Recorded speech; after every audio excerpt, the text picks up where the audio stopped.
हा जो साहित्य आणि गणेशोत्सवाच्या कार्यक्रमाला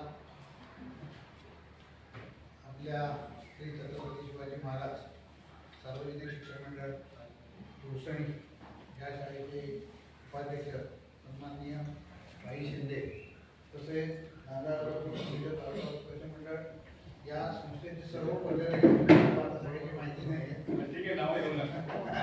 पवार सर आणि त्यांची सगळी टीम असं म्हणतो सगळे एक सन्माननीय आदरणीय असे सर्व पदाधिकारी खरं तर आपल्या आणि आमच्या प्रशासनाचे मुख्याध्यापक आदरणीय खरं तर नारायण मागाशी सांगितलं नाही ती एक शिक्षणाची वारी आहे. या शिक्षणाच्या वारी जेवढं देता येईल तेवढं देण्याचं काम ही संस्था करत आहे. तुकाराम महाराजांनी त्यांच्या आत्ता मला वाटतं त्यांनी पवारसाहेबांनी आपल्या भाषणात सांगितलं की त्यांनी आपले मुद्दे सांगितले किंवा ध्येय सांगितले की हे सगळं करत असताना आम्ही काय करतो. तुकाराम महाराजांनी म्हटलेलं आहे जोडून या धन उत्तम व्यवहारे उदास विचारे वेचते. आणि ह्या पंक्ती मला वाटतं यांना चपला किती बरोबर बसतात. कारण त्यांनी जी सांगितलेली तत्व आहे की जाणार ती दंडगट करणार नाही, कुठल्याही राजकारण्याचे पैसे घेणार नाही, आरामाचा पैसा घेणार नाही, कोणाची देणगी घेणार नाही, फक्त उत्तम व्यवहारात जे धन मिळतं ते प्रामाणिकपणाचं धन मिळतं. आणि त्याचा या शिक्षणासारख्या पवित्र कार्यासाठी ही सगळी मंडळी उपयोग करतात. बरोबर ते आनंद होतोय आणि त्यांचे आभार मानायचे वाटतात. खरं तर आजचा दिवस हा आपत्तीग्रस्त दिवस म्हणून शासनानं आणि कलेक्टरने डिक्लेअर केलेला आहे.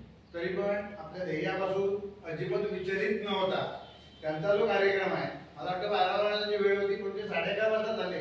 आणि नुसतंच आमच्या शाळेत आले नाही तर ह्या तालुक्यातली ह्या जिल्ह्यातल्या अशा भरपूर शाळा आहेत आणि ह्या शाळांना ते म्हणजे कुठेही विचलित होता नाही. या पावसा पाण्याच्या किंवा आपत्तीच्या दिवसातून सुद्धा हा कार्यक्रम रद्द न करता ते वेळेत आले. म्हणजे त्यांचं ध्येय किती मोठं आहे आणि किती आपुलकी या सर्व कार्यक्रमात आहे हे दिसून येते.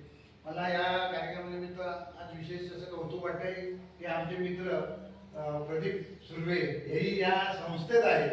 याचा आम्हाला आमच्या शाळेला आणि ते माझे वर्गमित्र पण आहेत आणि आम्हाला एक अभिमान आहे. कारण आमचा एक माणूस या संस्थेत हे पवित्र कार्याला त्यांनी वाहून घेतलेला आहे. त्याबद्दल खरोखर आम्हाला त्याचाही अभिमान वाटतो. तुम्ही सर्व मंडळी खरोखर देवासारखी जात. कारण हे असं एवढं पवित्र कार्य असे विचार ठेवून या जगात करणाऱ्या संस्था किंवा फार कमी आढळतात. कारण हे अतिशय ह्याच्याकडे भावना ही शुद्ध आणि सात्विक आहे. ह्याच्यासाठी मी तुम्हाला असं म्हणतो की खरोखर पुढे भविष्यात तुम्हाला भरपूर उदंड असं आयुष्य लाभो.